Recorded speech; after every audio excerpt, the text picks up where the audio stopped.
Setiap kali saya datang jumpa dengan tuan-tuan dan puan-puan di sini, saya datang dalam keadaan hal. Tahu hal?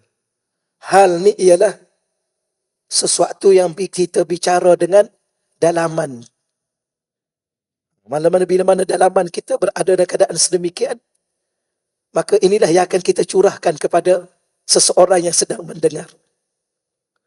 Maka hidup ini tidak ada satu pun, tidak ada satu saat pun, tidak ada satu tempat pun, tidak ada satu perkara pun di luar daripada kehendak Allah. Okey ya? Kita berkelip satu kelipan pun, kita hembus satu hembusan nafas, kita melangkah satu langkah dalam perjalanan kita, kita duduk, kita bangun, kita baring, tak ada satu pun terkeluar daripada kehendak Allah. Ini yang tajuk kita hari ini. Sebab tu seluruh apa yang sedang berlaku ini sedang berlaku di bawah urus takbir Allah, pemerintahan Allah. Kalau Allah tidak berkehendak, tidak akan berlaku. Tapi segala yang Allah kehendakkan, pasti akan berlaku. Sebab tu orang Islam yang beriman kepada Allah, yang bertauhid kepada Allah, dia akan tenang.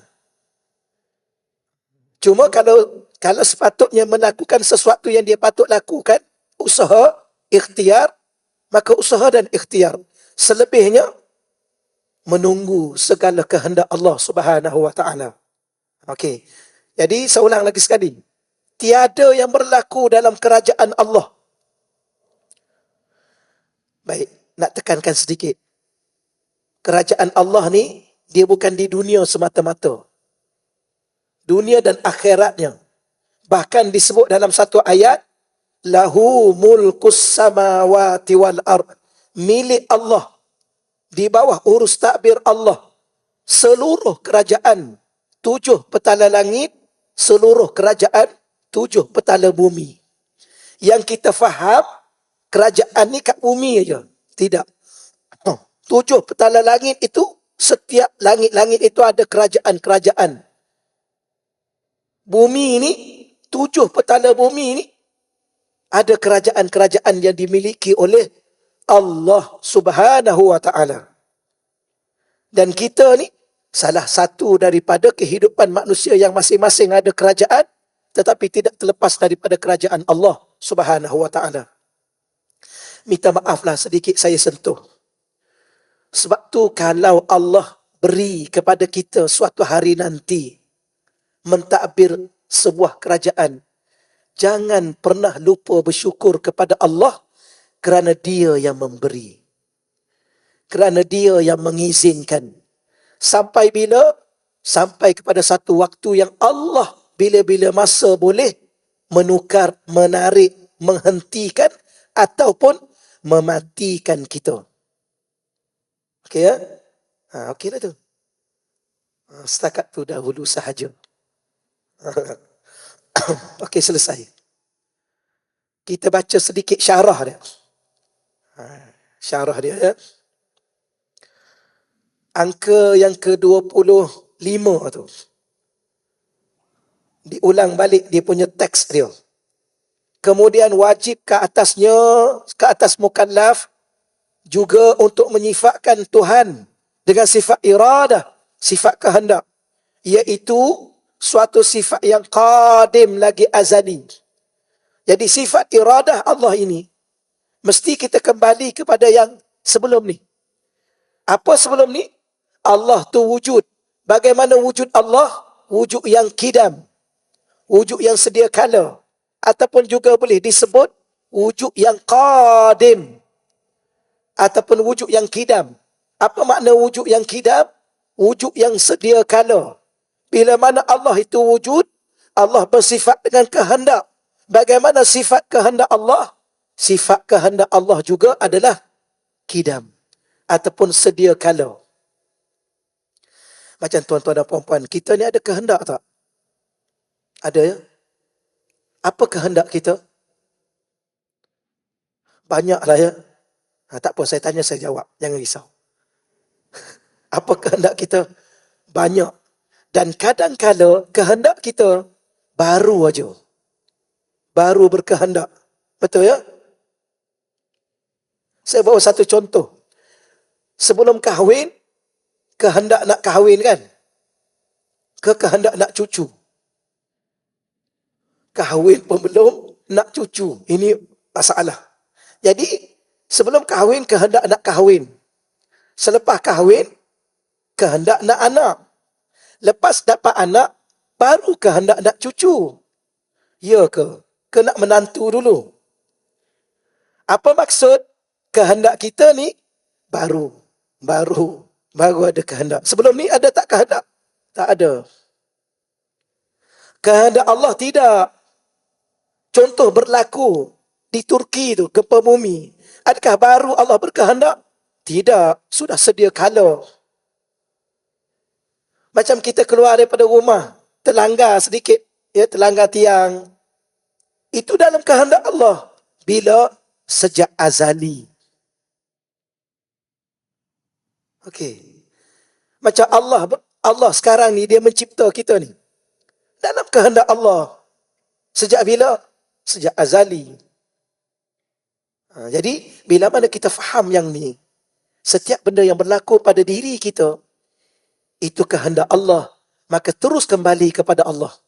Ya Allah, kalau kehendak kamu ini, ya tidak baik untuk aku, ya Allah. Engkau tolonglah hindari dia, ya Allah, selepas daripada ini. Kalau kehendak engkau ini, ya Allah, baik untuk aku, ya Allah, maka engkau jagalah diri aku dan kehendak itu, ya Allah, agar aku dapat menerimanya, ya Allah.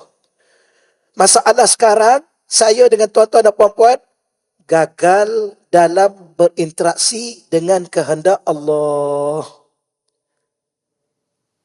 Sebab tu orang yang tenang, orang yang bahagia, orang yang lapang, orang yang tidak pening-pening, dia ikut sahaja kehendak Allah. Sebab kehendak Allah sejak dulu lagi, bukan baru. Boleh ya? Tapi kalau kita belajar bab kehendak Allah ni saya nak mudah-mudahkan. Kalau nak baca bawah tu, ada yang susah, ada yang mudah. Saya nak mudahkan pada puan-puan. Sebenarnya, tidak ada satu saat pun kita terkeluar daripada kehendak Allah. Sejak bila? Sejak sebelum kita lahir. Maka sekarang kita sudah lahir. Maka puan-puan sekarang lahir sebagai seorang perempuan. Kenapa? Kehendak Allah. Bukan kehendak mak dulu. Mak nak anak perempuan. Ayah nak anak perempuan. Berapa ramai mak dan ayah nak kepada anak perempuan, lahir-lahir anak lelaki. Ada seorang tu di kampung, orang rumah saya. Sepupu kepada ayah orang rumah saya. Anak dia tak silapnya 10 ke 11 ke 12, gitulah anak dia. Lahir seorang lelaki. Lahir lelaki. Sampai merajuk isteri dia tak nak lahirkan lagi anak. Tapi lahir lagi. Keluar lelaki.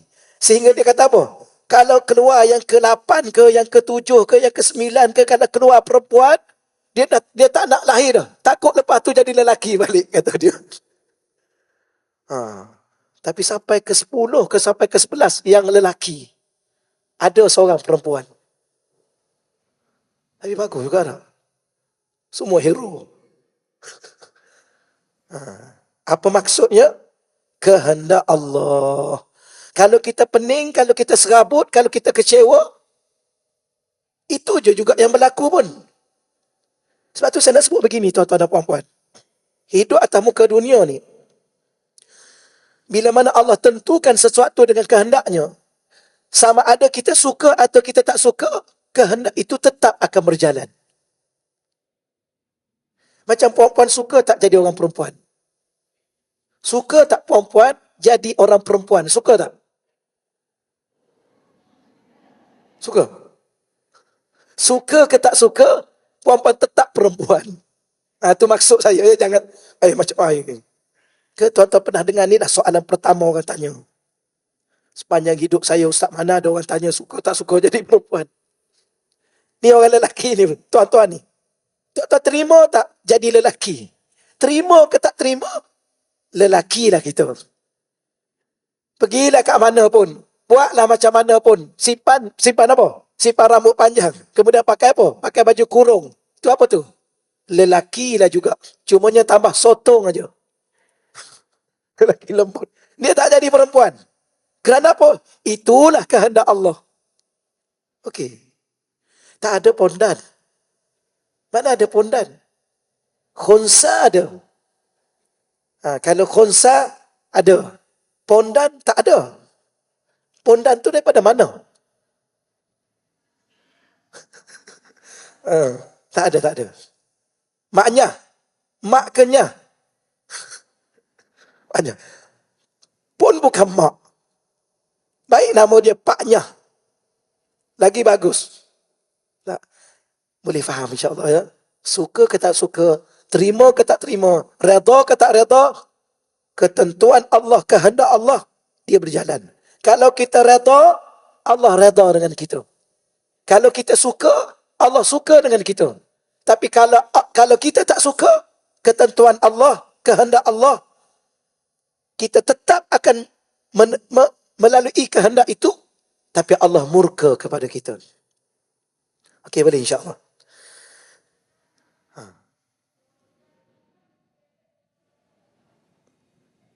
Mana ada dia jadi pondan? Dia jadi lelaki. Mungkin. Katanya. Saya pun tak buat kajian mendalam. Katanya, hormon perempuan dia lebih banyak daripada hormon lelaki. Banyak cantik lah. Wallahualam, kita pun tak tahu. Mungkin Allah uji dia dengan sedikit rasa. Rasa nak jadi lembut.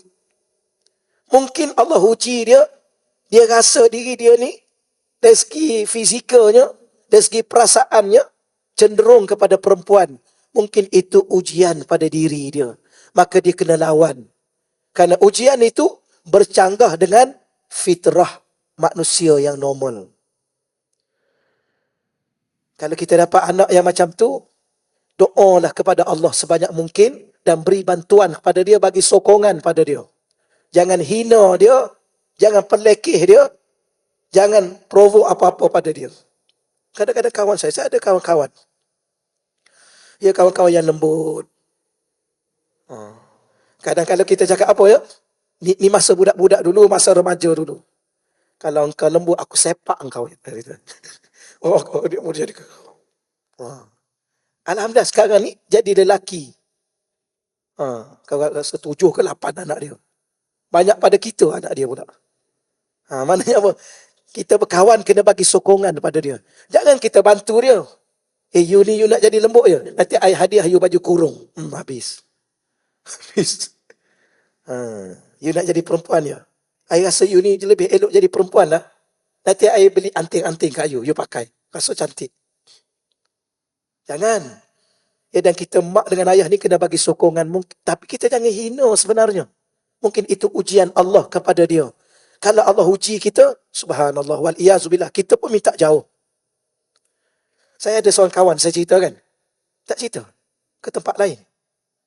Ya ke tak ingat? Saya ada seorang kawan masa kecil-kecil dulu. Saudara jugalah. Selepas saya pergi ke Mesir, ada cuti lah, balik cuti sekejap. Rasa nak jumpa kawan tu. Lama tak jumpa. Pergi rumah dia. Saya kata, makcik. Contoh Mat lah, Mat. Contoh. Tak ingat ada nama dia pun tak ingat. Mat. Contoh. Mat sekarang duduk kat mana, makcik?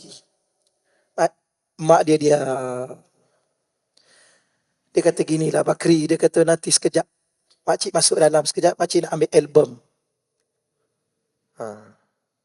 Kenapa pula? Saya tanya dia duduk kat mana. Dia pergi ke dalam nak minta album. Dia pun keluar. Dia pun tunjuk. Dia buka. 1, 2, saya pun tengok. Mana Mat ni? Rupa-rupanya, yang dia tunjuk gambar tu, subhanallah, punya cantik. Lebih kurang ada 5 orang, 6 orang. Semua perempuan-perempuan yang cantik.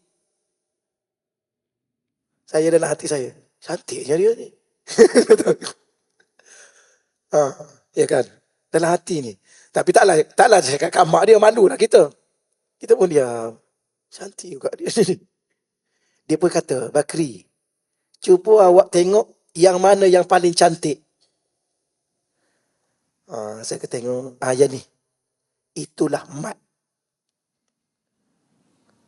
Dia kat mana? Dia sekarang kat Bangkok. Dia sekarang ni menang ratu cantik maknya kat Bangkok. Memang paling cantik, kalah ratu-ratu maknya Siam tu, kalah kat dia. Saya kata astaghfirullah. Mak dia pun dia. Saya kata tak apa, jangan. Ya, sabar sekejap, minta doa pada Allah. Habis dia kat mana? Dia kat Bangkok lah. Dia tak balik dah. Ya, dia menang ratu maknya nombor 1. Kalah yang kat Thailand tu, kalah. Memang cantik betul. Subhanallah. Takat tu dululah ya. Kita ni nampak khusyuk aja dengar. Doa lah. Habis macam mana ni? Kita ni sebelum meninggal dunia tidak pernah terlambat dengan Allah. Tolong ingat ya. Kalau ada orang datang kepada kita, dia bagi tahu kepada kita dosa-dosa dia, kita cakap satu pada dia. Hidup kita ni tak pernah terlambat dengan Allah. Sehingga kalau nyawa kita ada kat sini pun, kat dada kita, kat leher kita, halkup kita pun, tidak pernah terlambat dengan Allah. Dan sebagai seorang ibu, jangan pernah putus asa dengan anak yang macam mana sekalipun. Menangis dengan Allah, munajat dengan Allah, sujud kepada Allah. Kerana apa? Allah ni sampai satu waktu dia ada kehendaknya yang tertentu. Maka salah satu kehendak Allah, Allah sentiasa berkehendak menerima doa-doa kita. Itu kena ingat. Dalam banyak-banyak tajuk Allah berkehendak, Allah dia sentiasa berkehendak menerima doa-doa kita. Itu okey, insyaAllah. Baik, seterusnya ulang balik ni. Iaitu suatu sifat yang qadim lagi azali. Sifat yang ada pada zatnya, zat Allah. Dan sabit bagi Allah. Sifat itu ada. Ada. Pada mana? Pada diri Allah. Iaitu sifat kehendak itu ada pada diri Allah. Yang mana ianya penambahan pada zat dan terletak pada zat. Yang mana dengannya dikhususkan perkara-perkara mungkin dengan sebahagian perkara yang harus baginya daripada wujud maupun tiada. Bersesuaian dengan ilmunya. Jadi dengan sifat kehendak Allah ini, Allah khususkan perkara-perkara tertentu ke atas makhluknya. Orang ni Allah berkehendak begini. Orang ni Allah berkehendak begini. Orang ni Allah berkehendak begini. Sebab tu jangan tanya, kenapa saya tak jadi macam dia, Ustaz? Okey. Ataupun kenapa saya je yang kena? Kenapa dia tak kena? Saya kejap demam, kejap sakit. Saya baca Quran, saya solat, saya tutup aurat. Dia sihat aja. Kenapa saya kejap sakit? Ni orang ni tak faham kehendak Allah. Dan kehendak Allah ini, Allah khususkan orang ni begini, orang ni begini, orang ni begini, orang ni begini. Dan setiap kehendak Allah itu, kalau kita renung, semuanya kita akan nampak keindahan-keindahan dalam melalui sebuah kehidupan. Kalau kehendak tu sama, mana boleh sama? Allah berkehendak kita kahwin dengan A. Dia ni pula berkahwin dengan C. Yang ni pula berkahwin dengan D. Kalau sama, semua kahwin dengan dia, mana boleh? Allah berkehendak ayah kita ni namanya Muhammad. Ayah kawan kita namanya Ibrahim. Okey ya? Nak hurai lagi? Lepas ni jangan tanya, kenapa saya gini Ustaz? Kenapa saya jadi anak orang ni? Itulah kehendak Allah. Kalau itulah ibu dan ayah kita, terimalah dengan rasa syukur. Sama juga kahwin. Saya tak faham Ustaz, kenapa saya kahwin dengan dia? Lah, baru sekarang tanya tak faham. Sebelum ni kan terhegeh-hegeh nak dekat dia. Itulah iradah. Maka hidup dengan kehendak Allah kepada diri masing-masing. Okay, ya? Kita lahir di mana? Johor. Johor lah. Habis banjir lah Ustaz. Dah banjir lah. Dah jadi orang Johor. Baru ni kat Selangor banjir. Semalam saya jumpa 2-3 orang. Akak-akak yang datang tempat saya. Dia kata saya ni orang Seri Muda Ustaz. Sampai sekarang trauma, Ustaz. Trauma kan banjir tu kan. Naik, tengok air kat bawah. Parah, parah. Buku lali. Okey lah. Naik tidur lah sekejap. Ingat kat buku lali je. Naik tidur sekejap, turun-turun. Dah tak boleh turun dah kat bawah tu.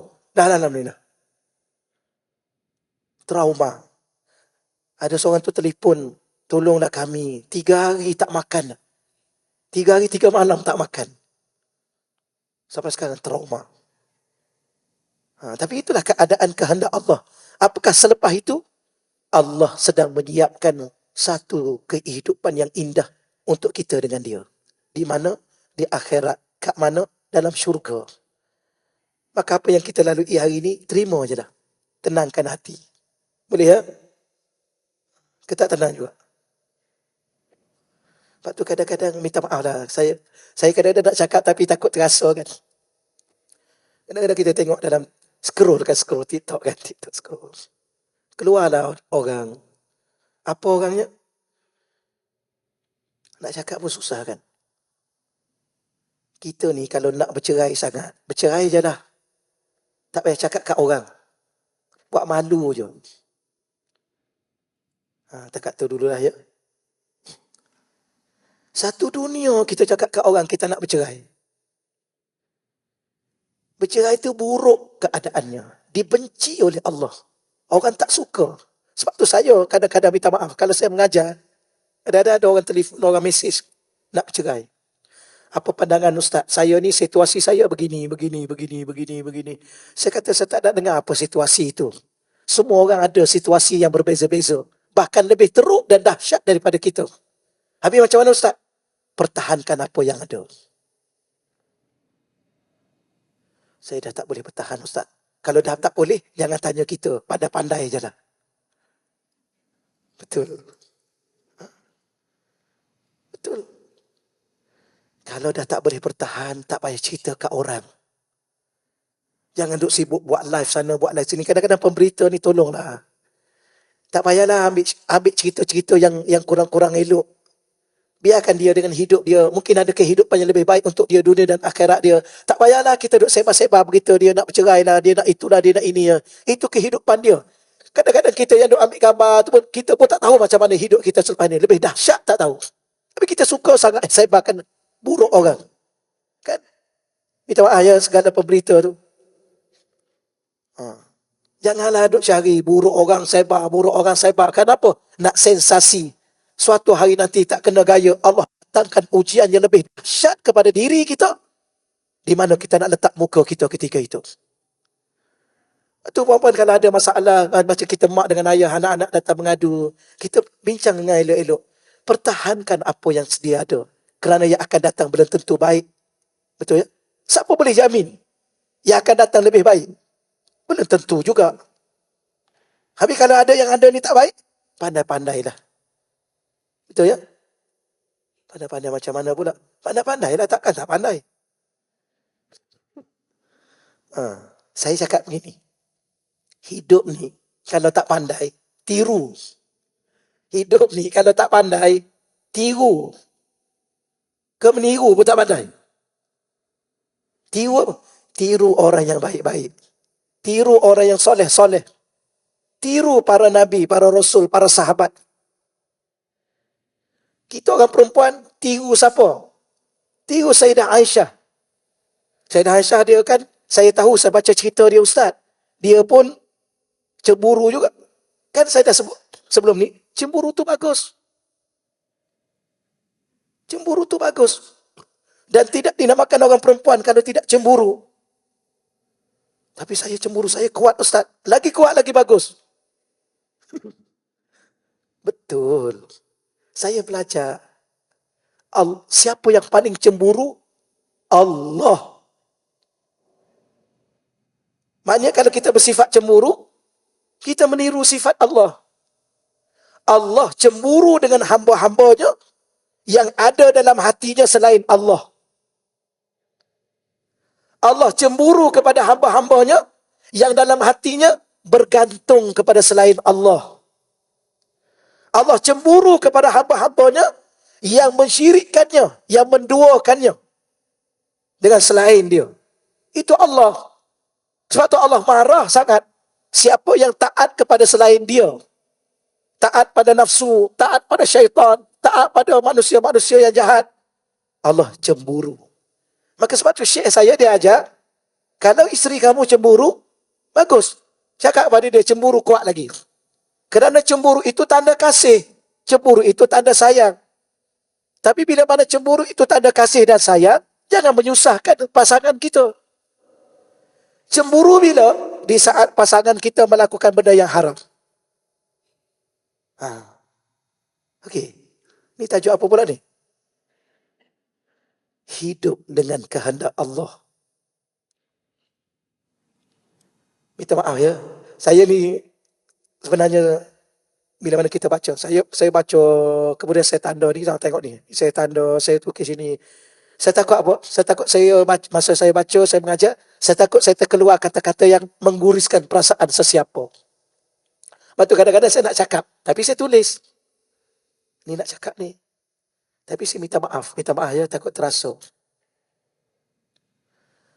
Kita kena jaga suami sampai tahap mana? Kena cemburu pada dia bila mana dia bertemu dengan wanita yang bukan mahram dia. Apatah lagi kalau dia ada perempuan simpanan. Kena jaga dia, nasihat kat dia. Tapi kalau dia ada yang kedua, itu lain cerita. Setakat tu dulu. Minta maaf. Sebab tu bila suami tu khianat, bila mana dia ada perempuan simpanan yang tidak sah, itu khianat. Tapi dunia hari ni, minta maaf tuan-tuan, dunia hari ni, cuba tuan-tuan buat kajian. Saya ni bukan nak ulang benda sama. Saya sekarang ni duk buat PhD kan. Pengkhususan saya, hukum Islam. Pengkhususan saya, hukum keluarga Islam. Sekarang ni, saya duk tengah nak buat proposal untuk tajuk tesis saya, kahwin misyar. Kahwin misyar. Tak pernah dengar? Misyar. M-I-S-Y-A-R. Misyar. Tak pernah dengar?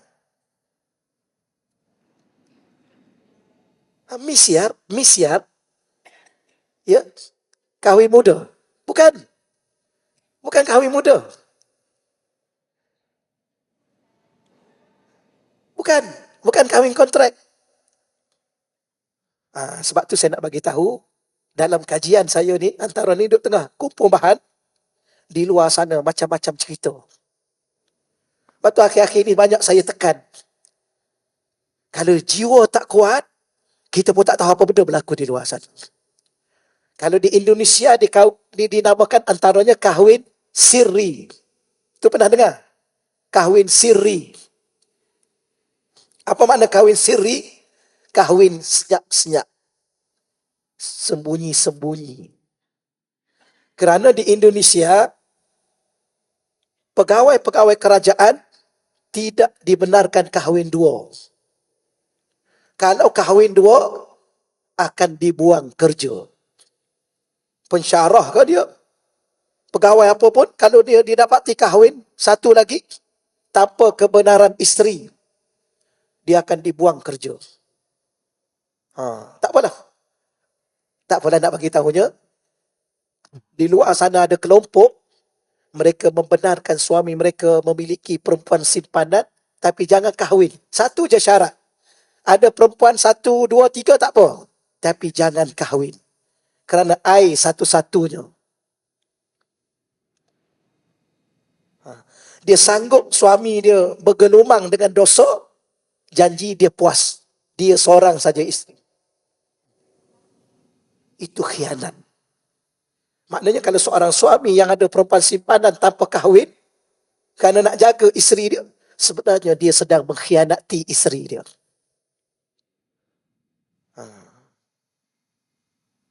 Tercengang aja.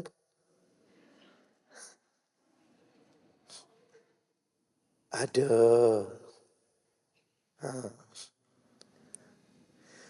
Kahwin misia ni bukan kahwin dua, tak. Ada yang kahwin satu aja, tapi konsepnya misia. Nanti saya siap tesis tu saya bentang lah. Tahu apa yang saya nak sebut? Sebab tu akhir-akhir ni saya cuba tekan, hidup ni akan sampai satu masa Allah uji kita dengan seberat-beratnya untuk Allah letak kita di tempat yang setinggi-tingginya. Macam mana nak berdepan dengan ujian? Hati dengan Allah. Lepas tu saya pesan kepada orang perempuan akhir zaman ni, dahlah, buang suami dalam hati. Letak di sisi. Jangan letak dalam hati. Kerana akan sampai satu masa, kalau Allah uji, kalau tak uji, Alhamdulillah. Sebab tu semalam, ulama-ulama Hadramaut Yaman, dia ajar pada kita, malam nisfu Sya'ban ni, salah satunya, dinamakan malam, Allah nak menentukan setahun kehidupan ke depan. Maka, banyakkan doa. Macam mana cara nak doa? Maka ulama-ulama Hadramaut Yaman, suruh kita baca Yasin. Kerana ada hadis yang baginda Nabi, kalaupun orang kata dhaif, tapi tetap adanya hadis, Yasin 5 quri'a lahu. Yasin ni mengikut niat pembacanya. Lepas tu semalam baca Yasin 3 kali, niatnya satu aja.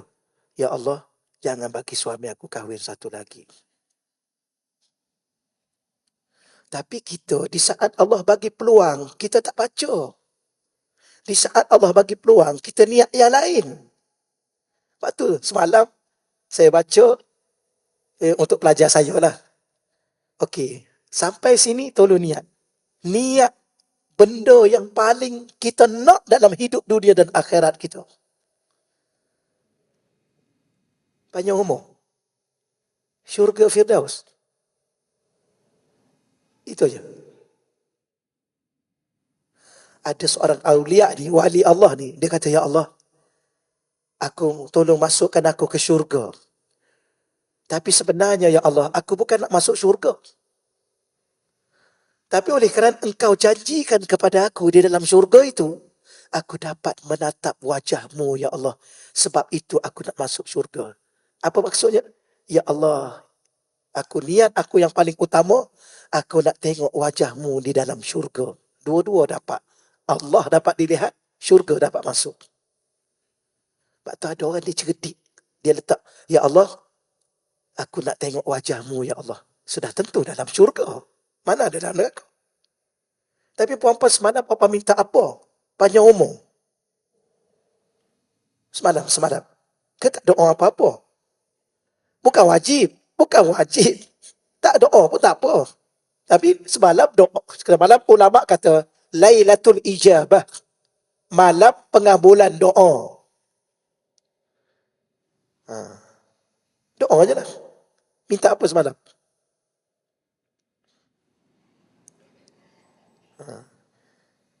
Minta lah jangan suami, jangan kahwin lain. Tak mau. Bagi orang yang tak rasa, puan-puan kena, dia lain. Dia begini, puan-puan sekalian. Saya ada seorang pensyarah saya tu, dia perempuan. Nama dia, Allah SWT tak ingat dah. Tak payah sebutlah, nanti dia tahu. Dia ni, suami dia kahwin lain. Maka dia panggil dia gugat di mahkamah untuk dia bercerai. Tapi ni rahsia ni. Oh, macam mananya boleh cerai lah. Dia gini, tuan-tuan. Syarat poligami ni antara salah satu. Lepas tu kena belajar. Tapi kalau saya cakap yang ni, orang lelaki kurang suka. Termasuk saya.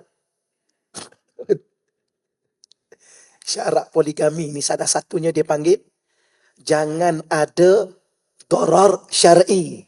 Darar syar'i. Darar, mudarat. Bahasa Melayu kita mudarat. Jangan sampai mudarat secara syarak kepada isteri yang ada. Jadi suami kena teliti. Selain daripada syarat dia, dia layak. Dia layak tak? Mampu lain, layak lain. Solat 5 waktu pun tak jaga, ni tak layak. Sebab tu siapa-siapa nak kahwin dua, tolong jaga solat jemaah 5 waktu. Satu, tengok kat masjid, kadang-kadang nampak satu waktu, kadang-kadang tak nampak satu waktu pun. Ni tak layak. Bukan mudah. Bukan main-main. Yang kedua, dia berakhlak tak? Dengan isteri yang ada ni. Orang yang tak ada akhlak, dia tak layak. Itu bukan kira mampu lagi. Kalau mampu pula, contoh isteri pertama ni, pendapatan dia 5,000 untuk isteri pertama. Bila mana dia kahwin untuk isteri kedua, dia tak boleh ambil daripada sini. Yang ni untuk ni, dia kena ada pendapatan lain. Sebab tu orang yang nak kahwin, dia kena ada pendapatan lain. Yang ni untuk ni contohnya dia hidup dengan ni 5,000 ni. Tidaklah dia kahwin dengan yang kedua, dia ambil separuh daripada sini. Tak boleh. Okey ya? Bagi tahu kat anak lelaki tu. Ustaz, anak lelaki saya nak kahwin, nak buat macam mana? Mari sini. Saya bagi tahu kat dia. Tak jadi lagi lah. Selamat lah. Hidup ni bukan mainan lah. Hidup ni bukan gurauan. Jangan menganggap hidup di satu mainan yang mudah-mudah. Jangan. Tak lepas kita akhirat, neraka kita. Bukan mudah. Sebab tu puan-puan, kalau puan-puan isteri suami nak kahwin, jangan puan-puan menenting, jangan. Tenang. Ajak dia bawa jumpa saya. Tapi sebenarnya saya pun tak nak campur. Saya tak nak campur. Sebab saya pernah campur sekali. Saya hampir kena pukul. Pernah dengar cerita? Tak pernah juga? Tak apalah. Minggu akan datang lagi pula. Banyak sangat cerita. Tapi ada seorang ni kan, berani dia. Memang berani. Orang seksa 19. Dia kata, Ustaz, boleh Ustaz jadi orang tengah saya? Saya kata, orang tengah apa tuan? Saya nak kahwin seorang lelaki, Ustaz jadi orang tengah. Mana boleh? Dia duduk seksa 19. Masa tu ada Datuk Tolhah ke? Dia imam lama dekat Masjid 19 tu. Saya kata, minta tolong Datuk Tolhah lah. Dia orang lama. Orang hormat kat dia. Saya tak mahu. Saya nak Ustaz. Apa yang saya nak cerita dia ni punya berani. Saya pun pergilah. Nak tolong orang kan. Sebab tu, itulah pengalaman pertama dan terakhir. Lepas ni tak nak tolong lah. Dia letak saya tengah-tengah. Dia duduk tepi saya ni. Saya cakap dia berani tu macam mana? Hari tu dia nak isytihar. Dia panggil keluarga dia. Saya masih ingat lagi. Ni keluarga dia. Mak dia. Ni keluarga isteri pertama dia. Ni keluarga bakal isteri dia. Dia jemput tiga-tiga. Memang berani dia. Kemudian, yang bakal isteri dia ni pula, dia bawa pak saudara dia 3 orang. Yang sado-sado. Mak dia, ayah dia, yang budak perempuan yang bakal isteri dia ni, pak saudara dia, sado-sado 3 orang. Patut dia letak saya kat tengah sini. Dia cakap apa?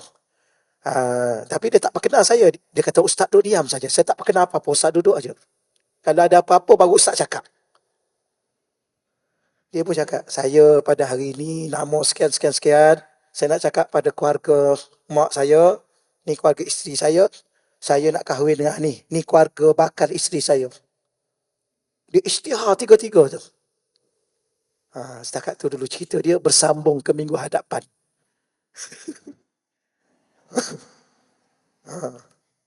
Ya. Memang suka dengan cerita orang kan. Ya. Kena habiskan cerita. Okey, dia pun kata, keputusan saya, macam-macam mana pun, sama ada mak saya bagi, isteri saya bagi atau tak bagi, sama ada keluarga belah perempuan ni bagi ke tak bagi, saya tetap akan kahwin dengan perempuan tu. Ha. Okey, minta bersuara.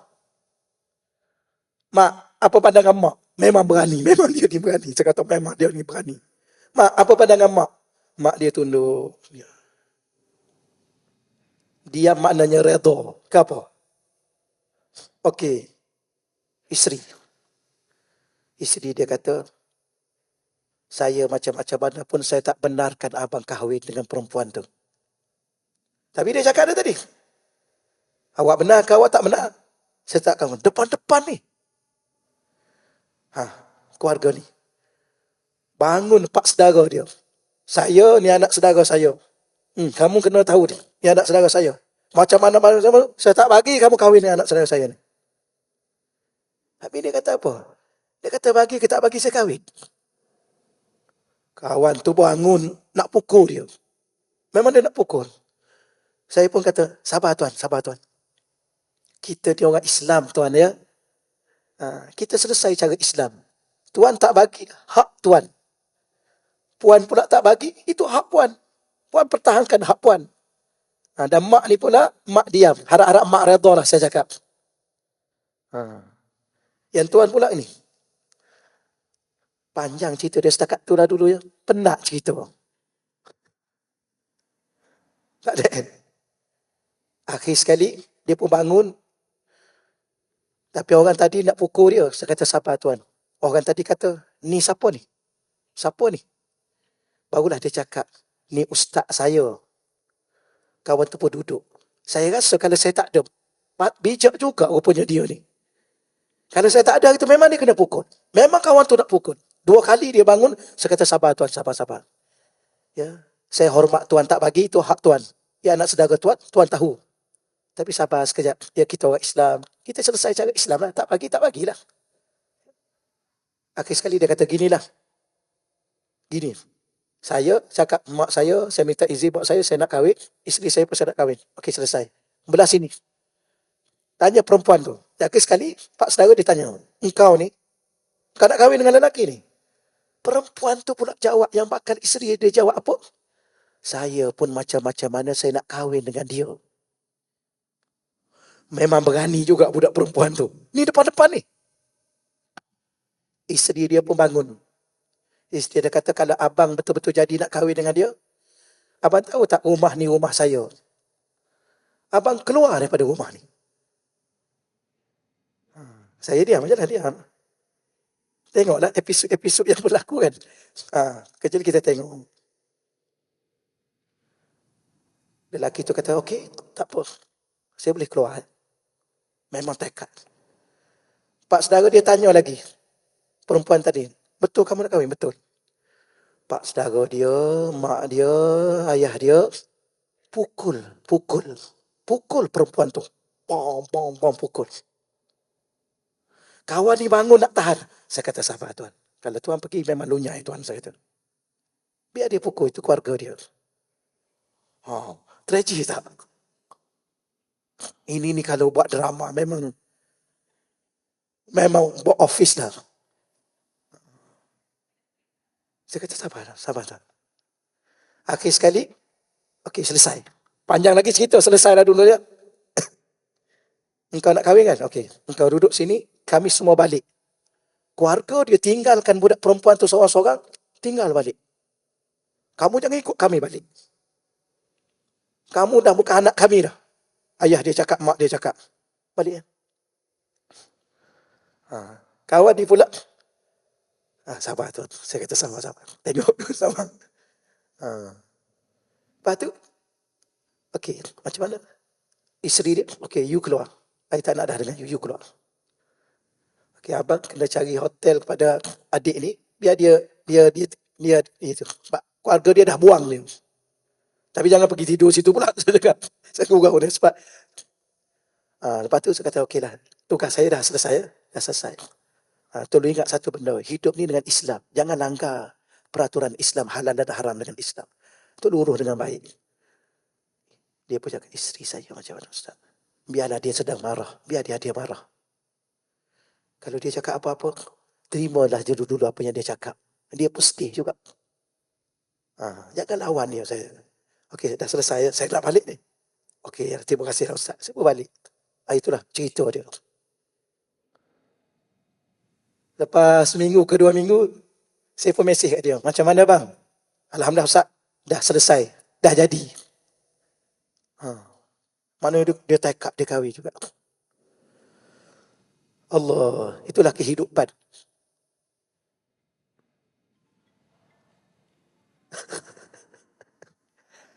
Yang ni. Bila mana benda tu sudah berlaku, itulah kehendak Allah. Bila mana benda tu dalam proses, sepatutnya kalau dah sampai tahap tu, tak jadilah. Saya pun beranggapan tak jadi ni. Mesti tak jadi. Sebab saya kata lepas ada ni, dah keluarga dah tinggal, mungkin keluarga dia marah. Kalau kita hantar budak ni balik juga, apa berlaku pada budak ni, tak tahulah, takut keluarga dia macam mana. Okey, kemudian hantar kepada keluarga dia balik. Pergi minta maaf dengan keluarga dia, hantar dia. Hantar dulu, biar keluarga dia tenang. Dengan mak ni tolong jaga betul-betul, jangan sakit hati mak walaupun secepis. Dia cakap. Dengan isteri ni tolong hormat dia, saya kata, dia marah, biarkan dia dulu marah. Ingat, saya ingat tak jadi. Memang dia tekak semua jadi. Maka bila mana benda tu berlaku, itulah kehendak Allah. Tajuk kita jangan lari ya, tajuk kita ni ya. Kehendak Allah. Kenapa Allah berkehendak sedemikian? Mungkin Allah nak uji dia. Itulah ujian bahagian untuk dia. Sebab tu kehendak Allah ni, ini untuk orang ni. Ini untuk orang ni. Sebab tu, tuan-tuan jangan campur tangan urusan orang. Sebab tu saya selalu cakap, ada satu tempat saya cakap, ada orang ni, dah lah dia tak bagi suami dia kahwin lain. Suami orang pun dia tak bagi. Boleh faham ayat tu ya? Akak seorang ni, dia tak bagi suami dia kahwin lain. Okey lah, sebab tu suami dia. Yang masalah dia ni, suami orang pun dia tak bagi. Apa maksudnya? Campur urusan orang. Sebab tu tuan-tuan dan puan-puan, jangan campur urusan orang yang tak ada kena-mengena dengan kita. Sebab orang ni, dia ada ketentuan hidup dia dengan kehendak Allah. Orang ni macam ni. Orang ni macam ni. Orang ni macam ni. Habis, boleh tak kita tolong dia? Boleh. Doa yang terbaik untuk dia. Okey. Doa yang terbaik. Ya Allah, kasihannya dengan dia, ya Allah. Keluarga dia pecah, ya Allah. Mungkin tak tahulah apa berlaku pada anak dia, ya Allah. Ya Allah, kalau boleh kau satukan balik kehidupan dia, ya Allah. Kau lapangkan dia, ya Allah. Kau selesaikan dengan cara yang terbaik, ya Allah. Jangan cakap macam ni. Oh, I dengar suami dia macam ni. Okey, you bercerai aja lah. I support you. Siapa kita nak support orang bercerai? Jangan tuan-tuan sekalian, jangan support untuk orang bercerai. Support orang untuk baik, itu bagus. Kalau orang nak bercerai, okey, saya tak tahu. Saya tak nak campur. Moga-moga ada kebaikan dunia dan akhirat. Tapi bagi saya, pertahankan apa yang ada. Buku apa boleh? Waalaikumsalam.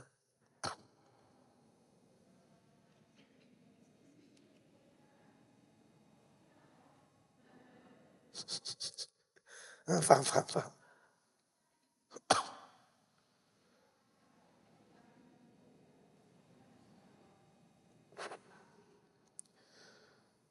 Dia begini. Sebelum benda tu berlaku, kita kena usaha dan ikhtiar. Usaha dan ikhtiar wajib. Sebab tu saya kata, usaha bangun malam, usaha berdoa, usaha baca Quran, usaha jadi orang yang soleh dan solehah. Kemudian akan datang ujian. Bila mana datang ujian, usaha minta doa dengan Allah, solat hajat, usaha melalui ujian itu. Tapi bila mana benda tu dah berlaku, itu memang barulah kehendak Allah. Tapi kalau dia tidak usaha, macam orang susah kan, orang susah. Dia tak usaha untuk cari kerja. Dia tak usaha buat sesuatu. Kemudian dia susah, kemudian dia kata kehendak Allah. Itu bukan kehendak Allah, itu malas. Itu kena beza. Dia sakit. Pergilah hospital. Tak apalah, ini kehendak Allah. Itu malas tu. Bukan kehendak Allah. Itu kena beza. Tapi kalau kita usaha, kita ikhtiar, kita berdoa dengan Allah, kita fikir, kita minta bantuan orang supaya selesaikan masalah, minta nasihat, semua kita buat. Berlaku juga. Itu baru kehendak Allah. Itu kena beza. Jangan itu. Jangan sikit-sikit, kehendak Allah. Nak buat macam mana? Nak buat macam mana pun, you tak buat apa-apa. Kan? Motosikal dia letak kat depan. Kemudian dia tak kunci. Yang teruk lagi dah lah dia parking kat awam. Dia letak kunci dia kat situ pula. Kemudian dia kata apa? Kehendak Allah. Itu bukan kehendak Allah. Itu you yang cuai. Sebab tu Nabi suruh ikat dulu unta tu. Ada sahabat kan? Tawakal je lah. Mana boleh tawakal? Ikat dulu. Kalau motosikal kita kunci. Kalau kereta tu kunci dulu. Tapi tiba-tiba kalau tak kunci, kemudian dah kena curi, kehendak Allah. Bukan, itu kecuaian dia. Tapi walau bagaimanapun, masih termasuk izin Allah. Sebab orang tu dapat curi. Kalau Allah tak izin, Allah lumpuhkan dia. Dia tak boleh curi juga. Tapi sebenarnya jangan salahkan Allah pada peringkat awalnya. Diri kita kerana cuai, kerana lalai, kerana malas dan sebagainya. Banyak cerita, minta maaf lah hari ni banyak cerita. Muka surat 34 tak berganjak-ganjak ni. Jadi saya nak bagi tahunya ialah, itulah bicara kehendak Allah. Ya. Maka duduk sorang-sorang dalam bilik, solat hajat pun boleh, solat apa pun boleh. Ya Allah, banyak benda yang aku lalui selama ini, ya Allah. Kadang-kadang aku gagal dalam berinteraksi denganmu, ya Allah. Aku tak faham rupanya, ya Allah. Setiap apa yang berlaku itu kehendak Allah. Dan jangan menyalahkan kepada kehendak itu. Cuba memahami kehendak itu. Apa yang hikmah, yang terbaik di sebaliknya. Macam kita demam. Ya sama lah. Ataupun kita tak. Macam-macam lah benda yang berlaku ni. Cuba fahami. Ya Allah, kalau kehendak itu yang terbaik untuk aku, ya Allah. Jadikan hati aku redha, ya Allah. Jadikan hati aku mampu untuk berdepannya, ya Allah. Walaupun aku rasa amat berat, ya Allah. Tapi Engkau maha mengetahui apa yang terbaik kehidupan aku di masa ke depan. Tuan-tuan dan puan-puan, kita belajar kitab ni. Saya nak bawa tuan-tuan dan puan-puan dan juga diri saya banyak berhubung dengan Allah. Akhir-akhir umur macam ni, kurang-kuranglah bercakap dengan orang. Banyak-banyak bercakap dengan Allah. Ya. Kadang-kadang, ya saya, samalah saya pun.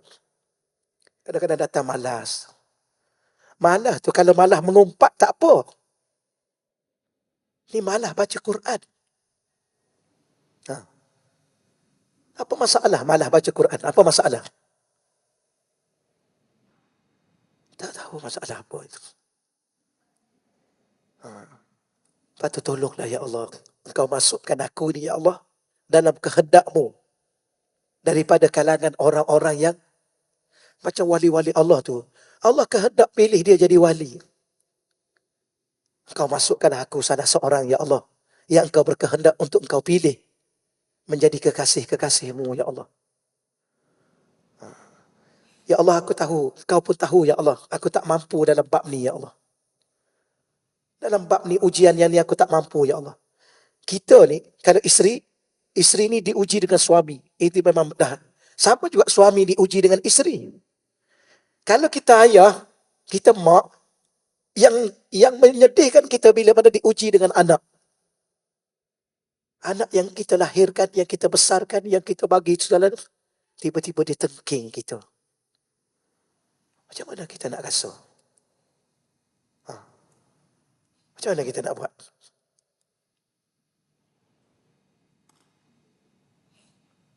Jadi ya Allah, tolong Engkau jangan uji aku dengan anak aku, ya Allah. Dengan anak, uji dengan anak. Ada orang ni, dia terajang mak dia kat perut. Orang kampung Jawa. Bam, dia terajang mak dia kat perut.